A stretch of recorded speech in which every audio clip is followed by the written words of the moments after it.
بسم الله الرحمن الرحيم. الحمد لله رب العالمين، والصلاة والسلام على أسعد النبيين وأشرف المرسلين نبينا محمد صلى الله وسلم وبارك عليه وعلى آله وصحبه ومن تبعهم بإحسان إلى يوم الدين، وبعد. السلام عليكم ورحمة الله وبركاته. يومنا غنر لحدي قوم قوة ذو القعدة هجرانا لشكرة دبولا دا هدود 42 watan zulqa'ada shine wata na 11 a cikin jerin kalandar watannin musulunci. Ana cewa zulqa'ada, haka nan kuma ana cewa zulqa'ida, wanda ya daidai da yau 20 ga watan Yuni miladiya shekara ta 2021. hadisin mu na yau عن أبي هريرة رضي الله عنه أن رسول الله صلى الله عليه وسلم قال: إذا أمن الإمام فأمنوا، فإنه من وافق تأمينه تأمين الملائكة غفر له ما تقدم من ذنبه. رواه البخاري.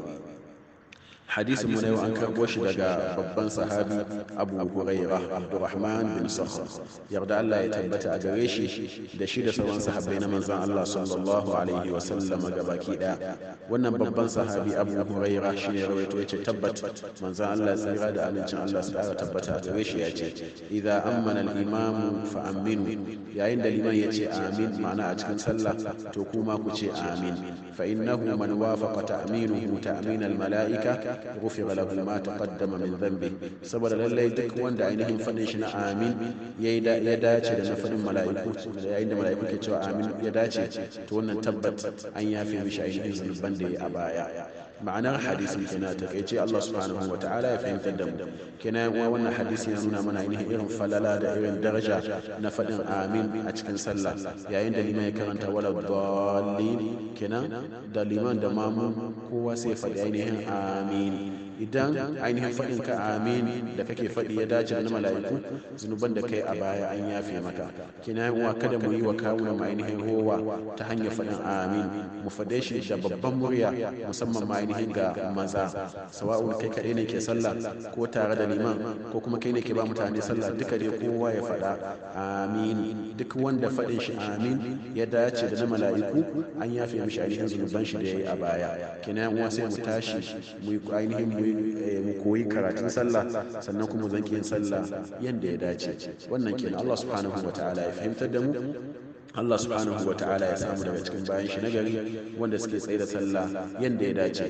Allah ya karba da gare mu ibadun mu gabaki daya, sallolin mu da azumin mu da sauran ibadu. Allah subhanahu wa ta'ala ya karba. Allah ya sa muna samu yarda shi a cikin ibadun mu ne da kullum. kurakuranmu da laifukanmu da zunubanmu Allah subhanahu wa ta'ala ya yafe mana. kada Allah subhanahu wa ta'ala ya kama mu da su. Allah ya lullube mu da rahamar shi da yafuwan shi duniya da lahira. Allah ya samu daga cikin bayan shi nagari wanda suke sauraron magana tare da aiki da mafi kyau daga ciki.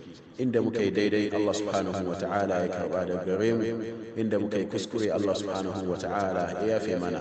margaya daga cikin musulmai Allah subhanahu wa ta'ala ya yafe musu, Allah ya ji kansu, Allah ya sa su huta.